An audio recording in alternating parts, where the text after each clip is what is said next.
अगर हम rags to riches की बात करें तो मनोज ने उसका सबसे बेस्ट एग्जांपल होगा। एक ऐसा यूट्यूबर जिसके पास वीडियो रिकॉर्ड करने के लिए एक अच्छा फोन भी नहीं था, लेकिन आज उसके पास एक अच्छी लाइफस्टाइल और 4.5 मिलियन सब्सक्राइबर्स हैं। अब अगर आपको लग रहा है कि उनके पास कोई यूनिक नॉलेज है जिसकी वजह से उनको ये सब मिला है, तो पहले आप ये देख लीजिए। दोस्तों, आप वीडियो किस टाइम पे अपलोड कर रहे हो, ये बहुत बड़ा मायने रखता है कि आपका वीडियो वायरल होगा या नहीं होगा।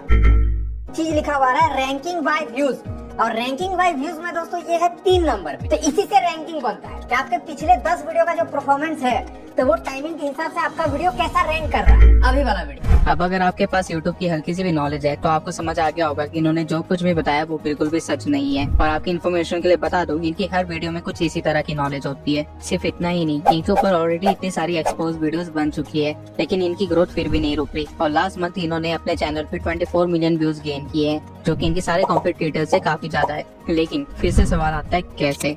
इस वीडियो में मैं आपको 4 रीजंस बताने वाला हूं जो कि मनोज की सक्सेस का कारण बने हैं। और इसमें से 4th रीजन सबसे इम्पोर्टेंट है, क्योंकि उसे देखने के बाद आप मनोज को एक बिल्कुल डिफरेंट वे में देखेंगे। तो सबसे पहला रीजन है फर्स्ट क्रिएटर बेनिफिट। मनोज ने जब अपना चैनल स्टार्ट किया था तो उसके कंपटीशन में कुछ एक गिने चुने ही चैनल्स थे और लोगों को इस कंटेंट की काफी ज्यादा नीड थी। अल्टीमेटली डिमांड ज्यादा थी और सप्लाई कम, और एक परफेक्ट ग्रोथ के लिए यही चाहिए होता है। लेकिन अब आप कहेंगे कि ये फर्स्ट क्रिएटर बेनिफिट तो बाकी कॉम्पिटिटर्स के पास भी था, तो सिर्फ मनोज का चैनल ही इतना ज्यादा ग्रो क्यों कर पाया। तो इसका रीजन है मनोज का कंटेंट। मनोज अपने वीडियोस में ऐसे टॉपिक्स कवर कर रहे थे जो बाकी क्रिएटर्स छोटा समझ के छोड़ दिया करते थे। फॉर एग्जांपल टाइटल कैसे लगाए, या फिर टैग्स किस तरह यूज करे, या फिर एंड स्क्रीन का इस्तेमाल किस तरह किया जाता है। और इसी रीजन की वजह से मनोज के पास उसके कॉम्पिटिटर से ज्यादा ऑडियंस आ रही थी।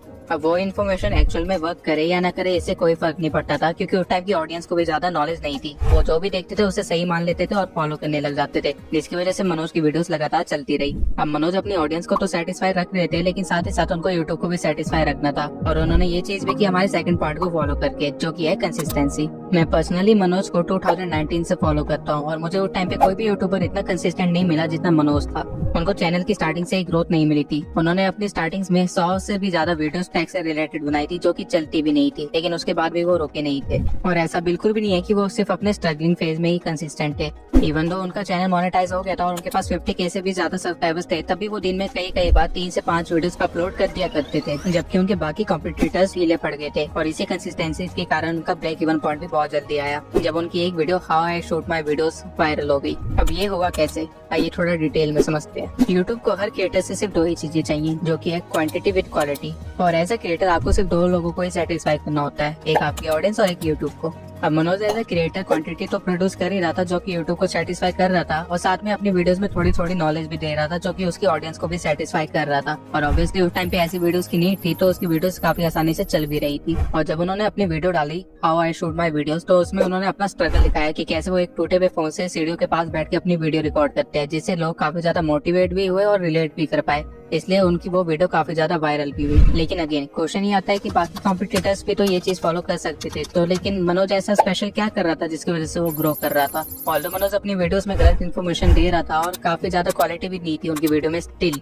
उनके पास एक ऐसी स्किल थी जिसका वो बहुत अच्छे से इस्तेमाल कर रहे थे, और कोई भी उनका कॉम्पिटिटर उस स्किल को इतने अच्छे से इस्तेमाल नहीं कर पाया, जो की था क्लिकबेट। अगर आप मनोज के चैनल पे जाकर उसके थंबनेल्स देखेंगे तो आप देख पाएंगे कि मनोज अपने थंबनेल्स में सस्पेंस बहुत अच्छे से क्रिएट कर लेता है, यानी कि वो ऑडियंस की फीलिंग्स के साथ अच्छे से खेल जाता है। मनोज अपने थंबनेल्स के थ्रू बहुत इजीली ही एक्साइटमेंट, सिंपैथी और फियर क्रिएट कर लेता है, जिसके कारण उनके वीडियोस का CTR हमेशा मेंटेन रहा है। ऑल्दो मनोज के पास आज 4 मिलियन प्लस सब्सक्राइबर्स है, लेकिन मनोज आज भी इस चीज का इस्तेमाल करते हैं। और क्लिकबेट तो सिर्फ पहला स्टेप है, इसके साथ साथ मनोज एक बहुत अच्छे स्टोरी टेलर भी है। अब मनोज को पता था कि वो अपने थंबनेल्स के थ्रू अपने ऑडियंस से क्लिक तो करवा लेंगे, लेकिन वीडियो वायरल करने के लिए ऑडियंस रिटेंशन लगती है, और जिसके कारण लोगों को उनकी वीडियो ज्यादा देर तक देखनी पड़ेगी। तो मनोज अपनी वीडियो की स्टार्टिंग इस तरह करते थे जैसे वो उसी बारे में बात करने वाले हैं जो कि उन्होंने अपने थंबनेल में दिखाया है, लेकिन जैसे जैसे आप उनकी पूरी वीडियो देखते थे तो एक्चुअल में वीडियो के अंदर कुछ और ही चीज निकलती थी। फॉर एग्जाम्पल ये वीडियो ले लीजिए, 1000 सब्सक्राइबर्स एक दिन में हो जाते हैं। इस वीडियो के थंबनेल को देख के तो ऐसा लग रहा है कि मनोज कुछ ऐसी स्ट्रेटेजी बताने वाले जिससे हम एक दिन के अंदर 1000 सब्सक्राइबर्स गेन कर लेंगे।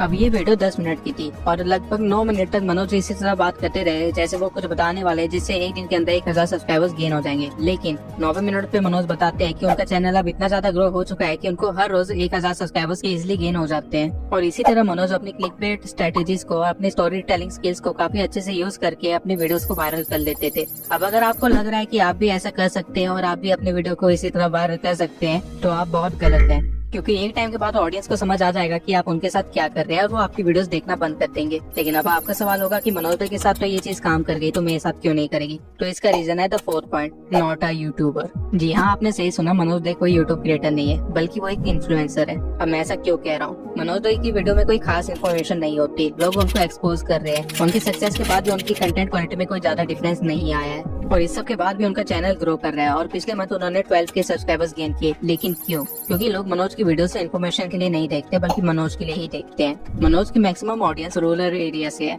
और उनके लिए मनोज एक ऐसा इंसान है जो गरीबी से निकल के सक्सेसफुल हुआ है। उनके लिए Manoj more of a motivation है instead of a content creator. अगर आप मनोज के चैनल को ध्यान से देखेंगे तो आपको उस पर ज्यादा से ज्यादा वीडियोस मोटिवेशन से रिलेटेड ही मिलेगी। इसके साथ साथ मनोज का ज्यादातर कंटेंट अपनी लाइफ स्टोरी के आसपास से रिवॉल्व होता है, क्योंकि उनकी ऑडियंस उससे रिलेट कर पाती है। अगर आप उनके कंटेंट पे ज्यादा ध्यान देंगे तो आप ये भी देख पाएंगे कि वो ट्रेंडिंग टॉपिक्स पे भी कंटेंट बनाते हैं, जबकि अगर हम या आप में से ऐसा कोई करेगा तो उसके सब्सक्राइबर्स कम होने लग जाएंगे। वहीं मनोज डे के सब्सक्राइबर्स इस चीज से बढ़ते हैं, क्योंकि मनोज डे की ऑडियंस को उसके पॉइंट ऑफ व्यू से फर्क पड़ता है, भले ही वो टॉपिक चाहे हमारी नीश के बाहर का ही क्यों ना हो। मनोज अपनी ऑडियंस के साथ अपनी पर्सनल लाइफ भी शेयर करता है, जो कि हम में से बहुत ही कम यूट्यूबर्स ही करते होंगे। फॉर एग्जाम्पल, मनोज को अभी अपने घर में बिना बताए शादी करनी पड़ी और ये चीज उन्होंने अपने सब्सक्राइबर्स के साथ शेयर की। अब अगर उनकी जगह हम या आप में से कोई होता तो शायद हम ये करने की सोचते भी नहीं, लेकिन मनोज डे अपने लाइफ को लेकर काफी ज्यादा ही ट्रांसपेरेंट है अपने सब्सक्राइबर्स के साथ और इसी वजह से उनकी ऑडियंस का उन पे बहुत ही ज्यादा ट्रस्ट भी है और साथ ही साथ काफी ज्यादा रिलेट भी कर पाते हैं, क्योंकि ऐसी प्रॉब्लम्स हर किसी की लाइफ में आती है, लेकिन कौन सा यूट्यूबर अपनी लाइफ प्रॉब्लम्स इस तरह शेयर करता है। अगर हम ध्यान से एनालाइज करें तो मनोज एक्चुअली में अपनी पूरी लाइफ को रिकॉर्ड कर रहा है, जो कि उसकी ऑडियंस को देखने में एक्चुअली में मजा आ रहा है, जिसके कारण उसकी ग्रोथ लगातार बढ़ती जा रही है।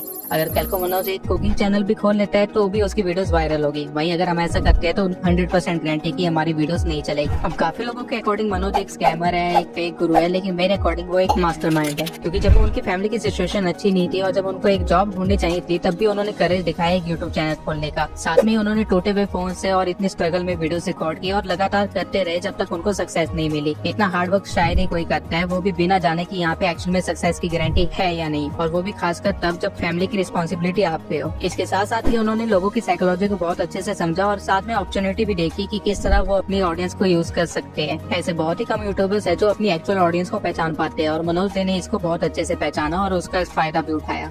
अब as a content creator obviously मैं आपको सजेस्ट नहीं करूंगा कि आप उनकी स्ट्रेटेजीज को फॉलो करें, लेकिन एज ए यूट्यूबर देखा जाए तो उन्होंने काफी अच्छे से ग्रोथ की है और आप उसको फॉलो कर सकते हैं। लेकिन अब आप सोचेंगे कि मैं इतना पर्सनल तो नहीं हो सकता यूट्यूब पे, अपनी पर्सनल लाइफ तो नहीं शेयर कर सकता, तो मैं कैसे ग्रो करूं?